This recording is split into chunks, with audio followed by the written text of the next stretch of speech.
work ethic. I think the other thing that Theo's done an outstanding job of is showing how important practice is. We talk about practice execution equals game day reality, and it didn't matter if it was in spring football or fall camp. Theo practices every rep like it's the most important rep. And that type of mentality rubbed off on the rest of the offense and the rest of our team. I mean, every time we were doing one-on-ones, Theo was getting reps versus KAD versus Ennis and trying to get better. And those guys didn't want to go against anybody else. And then you started to see, okay, Luther knew at that point, all right, I got to practice at this level. Mookie practicing at that level. Brady practicing at that level. And I think everybody just realized that we could raise our level of competitive spirit. And I think that is what Theo's greatest attribute, in my opinion, is what he brought. That is a direct reflect of his leadership and a result of him coming here. Coach, just to follow up on that, talk about the practices and his influence on practice prep for the game so far, and speak to how practice has gone in preparation on campus. It's been fast and furious. Obviously, we've spent as soon as the game was announced, coaches spent a couple of weeks on the road recruiting. We tried to stay as sharp as we possibly could. While doing finals, while having recruiting weekend, we went through a full game week prep, and then we gave our guys a break. They've been home to celebrate Christmas with their families the last 2 days, and we're all meeting up here. Today would be like a typical Sunday for us, so we'll meet up, turn everybody loose tonight, and then tomorrow we'll begin a normal game week prep and try to sharpen ourselves and get ready to play. We will know in at least a couple hours how many opt-outs, if any, Ohio State has. What are your thoughts on that in terms of, would you like to play Ohio State if they're at full strength or close to it, or are you like, hey, it's okay if Marvin Harrison doesn't play in this game?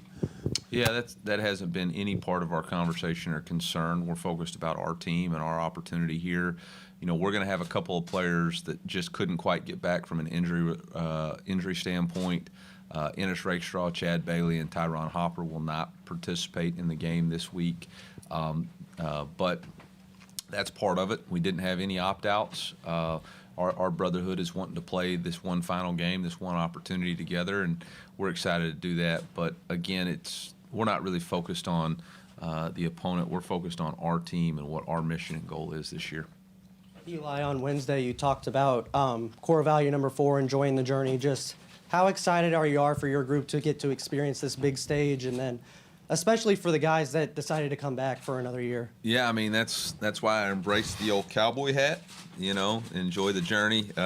Coming down to Texas, home of the Cowboys. This has been an awesome season. It's been a tremendous year for us, from loving each other, playing for each other, competing against each other. Our coaching staff and players all working together, and we've had a whole heck of a lot of fun. And we're going to celebrate that this week, but we want to finish the right way with this bowl game. Coach, there's obviously a lot of excitement around the program, especially with the Cotton Bowl, but also in the NFL a little bit. Former Missouri Tiger Drew Lock had one of the plays of the year in the NFL, the game-winning touchdown to Jackson Smith and Jigba, ironically an Ohio State guy. Yeah. I know you didn't coach Drew specifically here at Mizzou, but just talk about what your reaction to that play and then kind of what it means for the program to have a moment like that for a Mizzou player.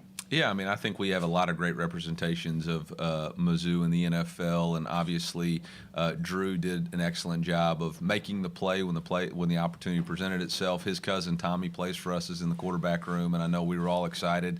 And hopefully it's not the only time that Missouri and Ohio State hook up to do some good this week. I know we've got some partnerships with some Children's Hospital and other community service outreaches with the 88 Cotton Bowl Classic, and look forward to doing that.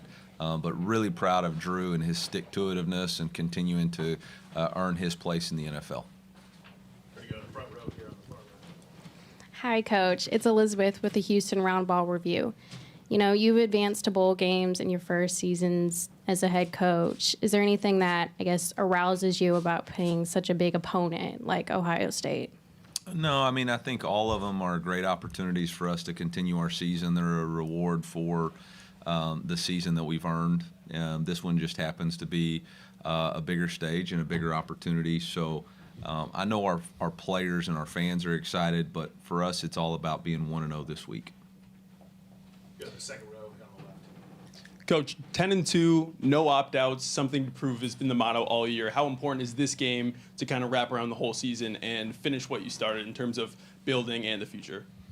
Yeah, I mean, every game that we play in is big. That's the 1-0 mindset. That's the 1-0 mentality. And so we're not really trying to frame it any other way than that.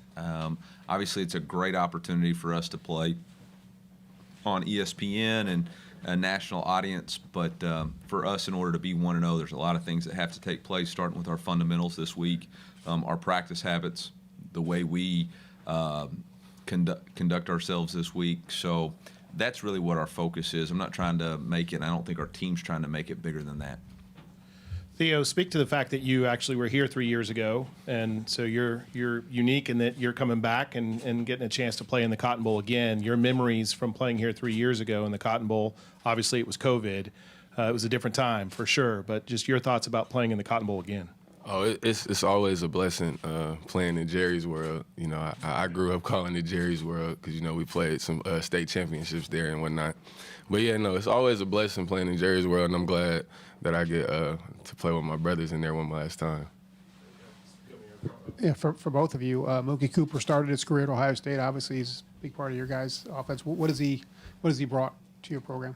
Yeah, Mookie's been a great teammate, a great player, big-time contributor for us this year. Has made a lot of really important plays for us. He's an unselfish player. You know, I think about on Theo's big catch and run versus Florida in the fourth quarter.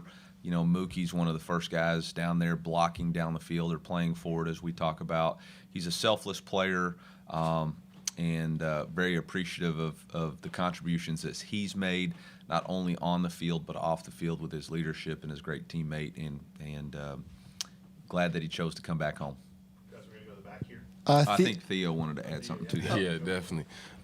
Mookie's he's definitely just his whole mindset is just how determined he is to just being great and making everyone else around him better.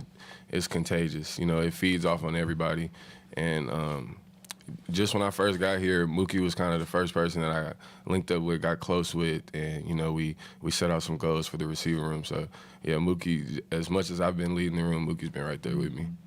Theo, I chatted earlier this week with your high school coach, Terry Campbell. The first thing he said, he wanted to remind you to BAM, be a man.